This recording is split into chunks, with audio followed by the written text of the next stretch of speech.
जय हिंद विद्यार्थियों, क्या हाल चाल? सब बढ़िया। चलते हैं बेहतरीन सी क्लास के साथ, क्योंकि आज की जो वीडियो है कहीं ना कहीं बहुत बेस्ट होने वाली है। मैं ऐसा क्यों कह रहा हूँ, आप लोग समझिएगा थोड़ा।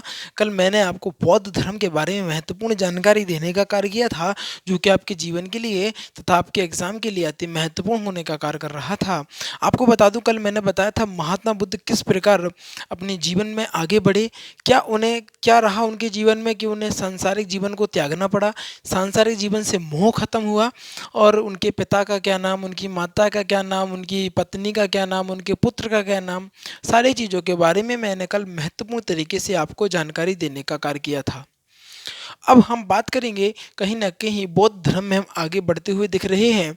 और आज भी बहुत बेहतरीन सी बात करेंगे कि किस प्रकार उन्हें ज्ञान प्राप्त हुआ, कहाँ पर ज्ञान प्राप्त हुआ, महिलाओं की एंट्री कहाँ से प्रारंभ हुई, पहली महिला कौन थी, पहला पुरुष कौन था, उनके पहले शिष्य का क्या नाम था, अंगुलीमार जो डाकू था वो कौन था, सभी चीज़ों के बारे में आज हम जानने का कार्य करेंगे।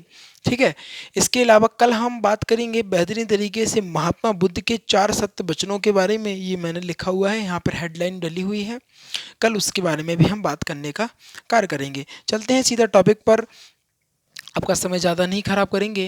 विद्यार्थी याद रखिएगा, यदि आप सोचते हैं अपनी पिता की फिक्र को फ़क्र में बदलना, तो याद रखिएगा, अगर पिता की फिक्र को फ़क्र में बदलना चाहते हैं तो ध्यान रखिएगा, पढ़ लीजिएगा बेहतरीन तरीके से। 2023 के अंतिम अंतिम तक आपको बेहतरीन सी जॉब दिलाने का गारंटी यहाँ फ्यूचर एकेडमी XYZ के माध्यम से मैं देने का कार्य कर रहा हूँ। कहीं ना कहीं बहुत बेहतरीन सा कंटेंट आपको यहाँ पर देखने को मिलता है, क्योंकि जो अधिकतर सिलेक्शन रुक जाते हैं उसका एकमात्र कारण होता है जीके और जीएस। और जब जीके जीएस बेहतरीन हो जाएगी तो कतई कोई दिक्कत तो होगी नहीं। चलेंगे सीधा टॉपिक पर। देखिए, बात करेंगे आज के टॉपिक पर कितना महत्वपूर्ण है। देखो, बौद्ध धर्म की अगर हम बात करें, तो बौद्ध धर्म की बात करें, ज्ञान प्राप्ति के बाद वह जिस वृक्ष के नीचे उन्होंने ज्ञान प्राप्त हुआ था, तो वो ज्ञान प्राप्ति के बाद वह जो वृक्ष है वो महाबोधि कहलाया। क्या कहलाया भैया जी? वह वृक्ष कहलाया महाबोधि। क्या कहलाया? महाबोधि वृक्ष कहलाया। यह यह स्थान बोध गया कहलाया।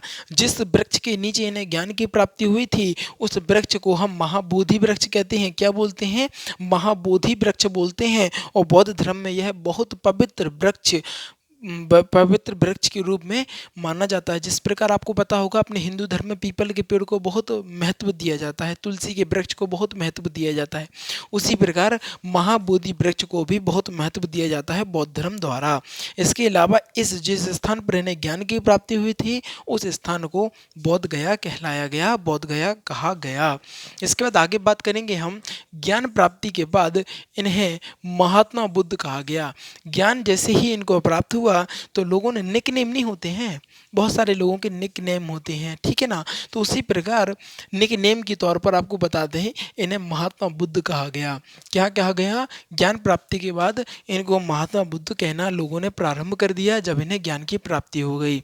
बुद्ध का शाब्दिक जो अर्थ होता है वो ज्ञान संपन्न व्यक्ति। ज्ञान संपन्न व्यक्ति, लोग भी बहुत महत्वपूर्ण तरीके से सोच विचार करके इनको नाम दिया था, जिसका इनको नाम दिया था महात्मा बुद्ध।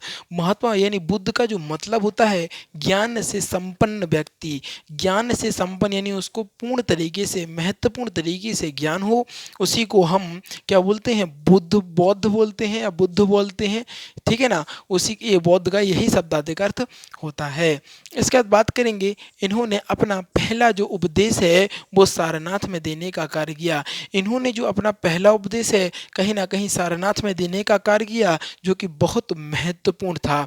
देखो, इन्होंने अपना पहला उपदेश सारनाथ में दिया। सारनाथ में भी किसको दिया? अपने मित्र को दिया।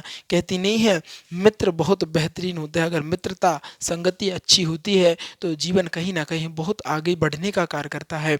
इनके जो मित्र थे, इन्होंने इन्हीं को ही सबसे पहले ज्ञान दिया। कि उनने सोचा, महात्मा बुद्ध जी ने, कि देखो, मुझे जिस प्रकार ज्ञान की प्राप्ति हुई है, कहीं ना कहीं मेरे मित्र को भी ज्ञान की प्राप्ति होनी चाहिए।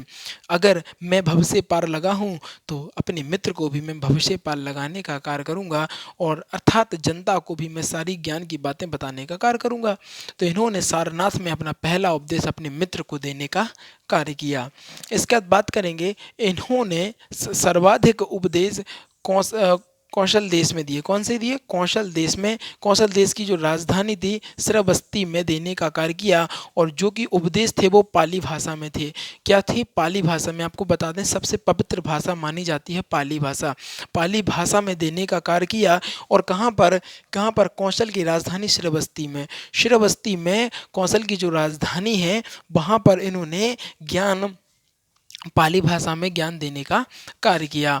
सर्वाधिक ज्ञान यहीं पर दिए। कहाँ पर दिए इन्होंने सर्वाधिक ज्ञान? एग्जामिनर बहुत ही ज़्यादा पूछता है इस बात को कि बताइए सर्वाधिक ज्ञान कहाँ पर दिए गए। कहना सर सर्वाधिक जो ज्ञान है वो श्रीवस्ती में दिए गए। इसके बाद आगे बात करेंगे। इन्होंने श्रीवस्ती में अंगुलीमार एक डाकू हुआ करता था, को भी शिक्षा दी। अंगुलीमार डाकू का एक क्या था? अब अंगुलीमार डाकू का नाम अंगुलीमार ही क्यों पड़ा, मैं आज आपको बताना चाहता हूँ। अगर आप कक्षा 7-8 में थी, यह स्टोरी हमारे क्लास में थी, हम जब हमने पढ़ी थी, तो क्या था? एक अंगुलीमार डाकू हुआ करता था।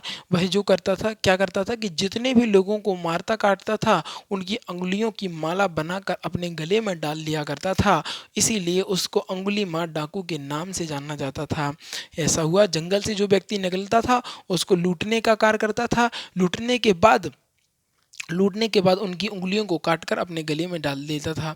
एक बार महात्मा बुद्ध भी जंगल से निकले। महात्मा बुद्ध को यह जब सारी चर्चा के बारे में पता चला तो महात्मा बुद्ध भी जंगल से निकले, और जब उसके सामने अंगुलीमार डाकू आया, महात्मा बुद्ध जी के सामने अंगुलीमार डाकू आया, तो अंगुलीमार डाकू ने भी क्या सोचा कि अब इनको भी हम लूटने का कार्य करेंगे। परंतु वो तो सन्यासी आदमी हैं, उनके पास क्या है? केवल और केवल एक ज्ञान रूपी खजाना उनके पास मौजूद था।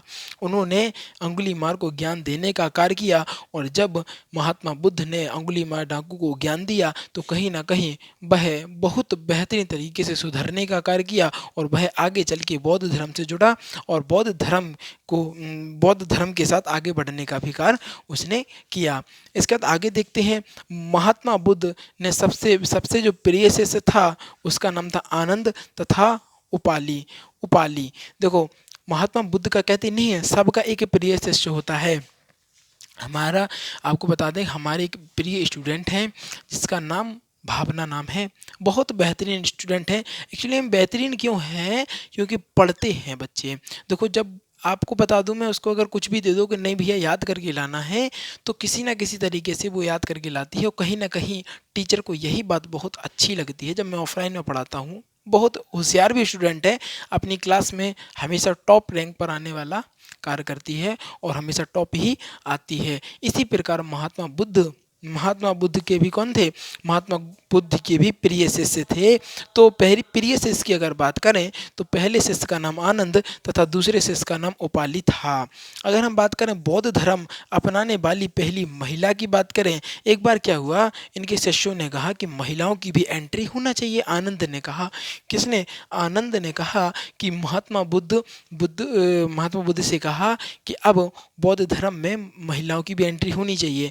तो उन्होंने कहा ठीक है, लेकिन महात्मा बुद्ध ने इस शब्द को भी कहा कि अब बौद्ध धर्म अपने अंतिम चरण पर है, या यही बात कही उन्होंने कि अब बौद्ध धर्म क्या बोलते हैं, विनाश की तरफ अग्रसर है, या अंतिम समय पर चल रहा है। जब महिलाएं ऐड होने लगीं तो उनके यह वचन थे। बौद्ध धर्म की अगर बात करें, बौद्ध धर्म अपनाने वाली पहली महिला का नाम बात करें तो पहली महिला गौतमी तथा दूसरी महिला का नाम आम्रपाली था। बहुत बेहतरीन तरीके से एग्जामिनर बहुत ज़्यादा इस क्वेश्चन को पूछता है, और कहीं ना कहीं इम्पोर्टेंट यह क्वेश्चन हो जाता है। बौद्ध धर्म अपनाने वाली पहली महिला गौतमी तथा दूसरी महिला आम्रपाली थी। बौद्ध धर्म को अपनाने वाली पहली महिला गौतमी तथा दूसरी महिला आम्रपाली हुआ करती थी। बौद्ध धर्म अपनाने वाला जो पहला पुरुष था वो कौन था? कहना सर जी तप्पियु तथा मलिल। ठीक है। इसके बाद बात करेंगे, महात्मा बुद्ध ने कहा कि मेरे उपदेशों को अंधविश्वास के रूप में मत मानो, बल्कि इसको तर्क के आधार पर अपनाओ। उनका कहना था, देखो क्या था, वो उनका कहना था कि मैं जो उपदेश देता हूँ उसको अंधविश्वास मत मानो, उसको अंधविश्वास समझकर मत मान लो कि नहीं भैया, अरे उनने कह दिया बाबा जी ने कि भभूति छिड़को और पैसा डबल। तो इस प्रकार नहीं, उन्होंने कहा कि तर्क के आधार पर हमारे उपदेशों को रखो, उसके बाद अपनाने का कार्य करो। तर्क करना चाहिए। अब चाहे वो टीचर हो, चाहे वो गुरु हो, कोई भी हो, आपको पता होना चाहिए कि वो चीज़ के बारे में जब बता रहा है तो उसका आपको संपूर्ण ज्ञान होना चाहिए, क्योंकि अधजल गगरी छलकत जाए, आधा ज्ञान बहुत खराब होता है भैया जी, इसलिए आधा ज्ञान ज्ञान को ना लें। एक बार रिवीजन कर लेते हैं जिससे बेहतरीन तरीके से चीज़ें और अच्छे से समझ में आ जाएं। ज्ञान प्राप्ति के बाद वह महाबोधि वृक्ष कहलाया, यह स्थान बोध गया कहलाया। ज्ञान प्राप्ति के बाद इन्हें महात्मा बुद्ध कहा जाने लगा। बुद्ध का शाब्दिक अर्थ ज्ञान की प्राप्ति, ज्ञान संपन्न व्यक्ति होता है। इन्होंने अपना पहला उपदेश सारनाथ में अपने मित्र को दिया। इन्होंने सर्वाधिक उपदेश कौशल के देश की राजधानी श्रावस्ती में देने का कार्य किया, जो कि पाली भाषा में था। इन्होंने श्रावस्ती में अंगुलीमाल डाकू को भी शिक्षा दी। महात्मा बुद्ध के प्रिय शिष्य का नाम आनंद तथा उपाली था। महात्मा बुद्ध को अपना बौद्ध धर्म को अपनाने वाला पहली महिला गौतमी तथा दूसरी महिला अम्रपाली था। महात्मा बुद्ध ने कहा कि मेरे उपदेशों को अंधविश्वास के रूप में ना मानो, बल्कि इसको तर्क के आधार पर रखो। और कल हम बात करेंगे महात्मा बुद्ध के 4 सत्य वचनों के बारे में, जो कि कहीं ना कहीं एग्जाम की दृष्टि से तथा आपके जीवन की दृष्टि से महत्वपूर्ण होने का कार्य कर रहे होंगे। जो विद्यार्थी नए हैं, मैं उनको बताना चाहता हूं कि अपना बाहुबली बैच, राम सेतु बैच और अग्निपथ बैच, तीनों बैचों में ज्वाइन हो जाइए। अगर हम बात करें अग्निपथ बैच की तो रात में 8 बजे, राम सेतु बैच शाम को 4 बजे, और बाहुबली बैच की बात करें तो दोपहर के 2 बजे आपको देखने को मिलता है। और कहीं ना कहीं सभी में बेहतरीन सा फाउंडेशन बैच, बेहतरीन सा कंटेंट आपको देखने को मिलता है, तथा डेली रिवीजन तथा वीकली रिवीजन पर फोकस करेंगे, जिससे कि आपके जीवन में कष्ट उत्पन्न ना हो। मैं हर वीडियो में डेली रिवीजन तथा वीकली रिवीजन पर फोकस करने के लिए कहता हूं। ध्यान रखिएगा, जो विद्यार्थी नए हैं जल्दी से वीडियो को लाइक कर देंगे, चैनल को सब्सक्राइब कर देंगे और शेयर करके आएंगे अपने यार दोस्तों और चाहने वालों के साथ, क्योंकि आज की जो वीडियो थी कहीं ना कहीं बेहतरीन, गजब, लाजवाब होने का कार्य कर रही थी। इन्हीं चंद शब्दों के साथ विदा लेना चाहूँगा। जीवन में आनंदित रहिएगा और आगे बढ़ते रहिएगा। थैंक्स फॉर वॉचिंग, और इसका स्क्रीनशॉट ले लीजिएगा और अपने हाथों से नोट्स बनाइएगा, ठीक है ना। जय हिंद।